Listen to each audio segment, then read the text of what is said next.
વલ્લભાધીશની જય, શ્યામ સુંદર યમને મહારાણીની જય.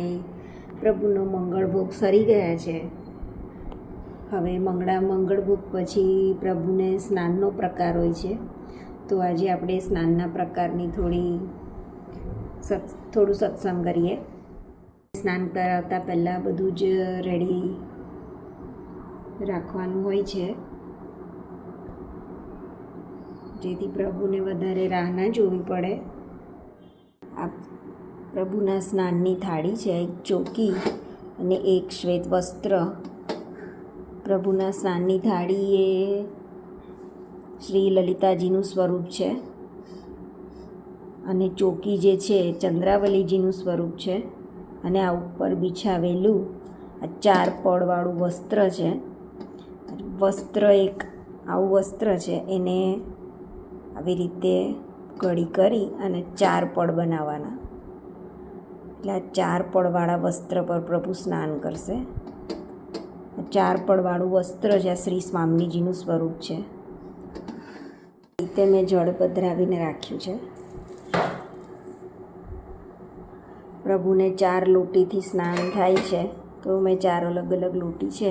જો તમારી પાસે 4 લોટી ના હોય તો તમે એક પાત્રથી પણ પ્રભુને સ્નાન કરાવી શકો છો, પણ એક પાત્રની અંદરથી 4 વખત પ્રભુને સ્નાન કરાવવાનું, એટલે 4 લોટીની ભાવના થઈ જાય. ઠાકોરજીને સ્નાન કરીને અંગવસ્ત્ર કરવા માટે પહેલાંથી જ ગાદીજી ઉપર એક અંગવસ્ત્ર તૈયાર રાખવાનું. એટલે ઠાકોરજીને જેવું સ્નાન પૂરું થાય એવું સીધા ગાદીજી પર બિરાજી, બંને બાજુ અંગવસ્ત્ર ગાદીજી પર, આ સાઈડ થોડું, પાછળની સાઈડ થોડું વધારે રાખવાનું, થોડું આગળની સાઈડ. એટલે આ રીતે તમે ઠાકોરજીને અંગવસ્ત્ર કરી શકો. આ રીતે તો મેં અંગવસ્ત્ર પહેલાંથી જ તૈયાર રાખવાનું બધું જ. ખાસ ધ્યાન રાખવાનું કે ઠાકોરજીની સેવામાં વપરાતા પાત્રને અન્ય યુઝમાં નહીં લેવાના. મારી પાસે તો 4 લોટી છે, તો હું એને ભરી દઈશ. મારી પાસે ના હોય તો તમે 1 લોટીથી સ્નાન કરાવી દો પ્રભુને. ઠાકોરજી ભાવ જોવે છે, દ્રવ્ય નથી જોતા. આ રીતે મેં પાત્ર ભરી દીધી છે, 4 લોટી. ઠાકોરજીની જળ ભરેલી લોટી છે, તો એનાથી આપણે ઠાકોરજીને સ્નાન કરાવીએ. હવે ઠાકોરજીને જો ઉષ્ણકાલ હોય તો થોડું ગરમ હોય, વધારે ગરમ નહીં, થોડું ગરમ, કે જે આપણાથી સહન થાય એવા ગરમ પાણીથી સ્નાન થાય. ઠાકોરજી ખાલી સ્નાન યાત્રામાં જ ઠંડા પાણીથી, શીતલ જલથી સ્નાન કરે, નહીં તો ના કરે. તો પૃષ્ટિ માર્ગમાં આવો નિયમ છે કે ઠાકોરજીને થોડું વોર્મ વોટર એનાથી જ સ્નાન કરાવવાનું. અને એ વોર્મ છે કે કોલ્ડ છે એ ચેક કરવા માટે આ રીતે આંગળી અંદર નહીં નાખવાની, આ રીતે નહીં, કારણ કે આપણા નખ અંદર ના જવો જોઈએ. એટલા માટે આ રીતે આંગળી કરવાની. આ રીતે તમારી આંગળીને આ રીતે બેન્ડ કરવાની અને પછી અંદર ડૂબાડી અને ચેક કરવાનું કે ઠાકોરજીને જે તમે જળ અર્પણ કરો છો એ પરફેક્ટ ઠાકોરજી માટે છે કે નહીં. હવે શ્રી ઠાકોરજીને સ્નાનની ચોકી પર પધરાવી દઈએ અને શૃંગાર વડા કરી લઈએ.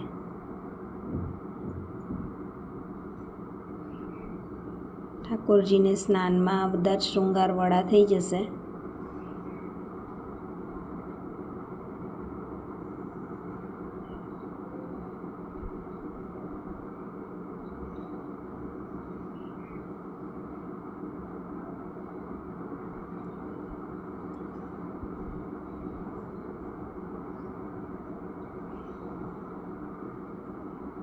અને જે લગાવની ટોપી, લગાવ પણ બધો જ વડો થઈ જશે ઠાકોરજીને.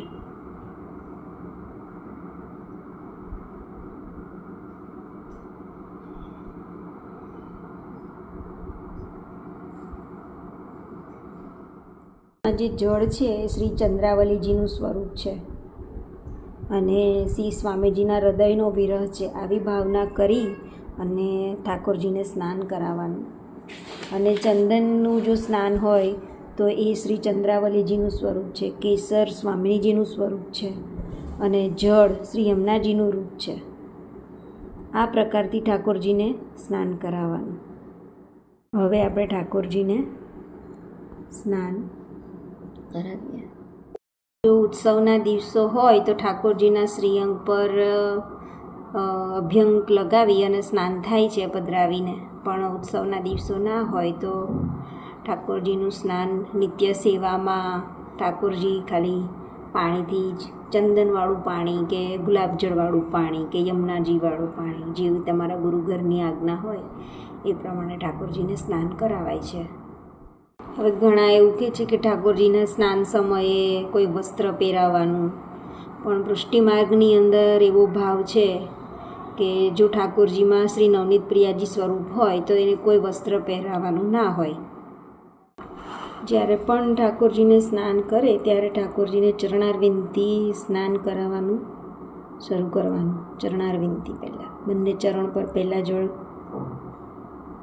અને ઠાકોરજીને જ્યારે પણ સ્નાન થાય ત્યારે ધીમી ધારાથી સ્નાન કરાવવાનું. એવું નહીં કે આખી લોટી પ્રભુની ઉપર એકસાથે કરી દીધી, પધરાવી દીધી. આ રીતે ધીરી ધીરી ધારાથી પ્રભુને સ્નાન કરાવવાનું.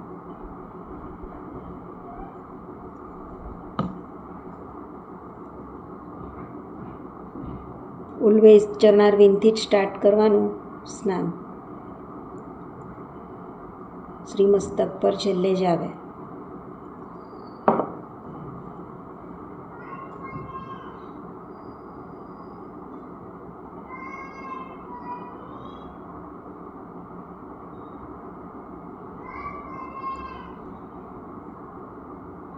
આ રીતે પ્રભુને સ્નાન ધીમી ધારાથી કરાવવાનું.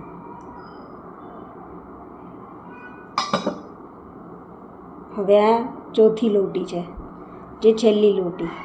હવે છેલ્લી લોટીમાંથી પ્રભુને સ્નાન કરાવી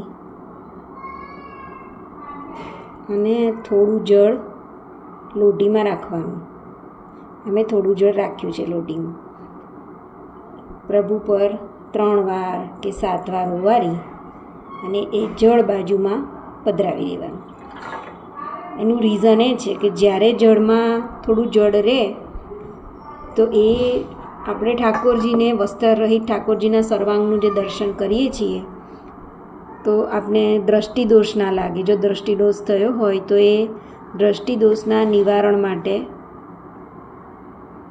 લોટાનું જળ શ્રી ઠાકોરજી ઉપર ફેરવી અને થાળીમાં પધરાવી દેવું. પછી ઠાકોરજીના દર્શન કરવા.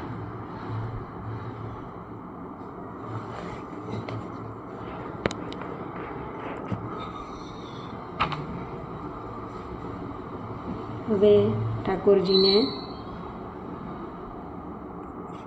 હસ્તમાં લઈ આ રીતે હસ્તમાં કે પાછળથી 2 આંગળી રાખી દેવાની ઠાકોરજીને સપોર્ટ માટે. જે અને આ પહેલેથી આપણે દાદીજીમાં ઉપર અંગવસ્ત્ર બિછાવીને રેડી રાખ્યું છે ત્યાં શ્રી ઠાકોરજીને પધરાવી દેવાના. ઠાકોરજીને પધરાવી અંગવસ્ત્ર કરવા માટે આ પાછળવાળો જે પાર્ટ છે એ આ રીતે ઉપર રાખવાનું અને આગળવાળા પાર્ટને આ રીતે અંદર કરી અને હલકે હાથે ઠાકોરજીને અંગવસ્ત્ર કરાવીએ. હલકે હાથે કરાવવાનું જેથી શ્રી ઠાકોરજીને શ્રમ ના પડે.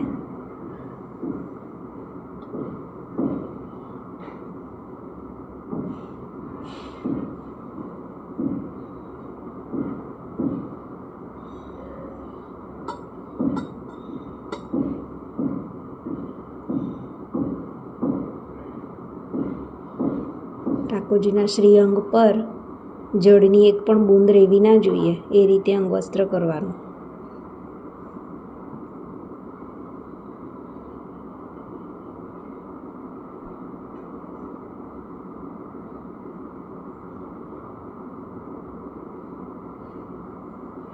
ઠાકોરજીનો સ્નાન પ્રકાર જોયો. ઠાકોરજીની સ્નાન સેવાની ક્રિયા પૂરી થઈ ગઈ છે. કંઈ ભૂલચૂક હોય મારી તો મને માફ કરજો. મારા ગુરુઘરની આજ્ઞા પ્રમાણે હું સેવા કરું છું. બધાની ગુરુ ઘર પ્રમાણે સેવા અલગ અલગ હોય. વલ્લભાધીશની જય, દ્વારિકાધીશની જય, શ્યામ સુંદર યમને મહારાણીની જય.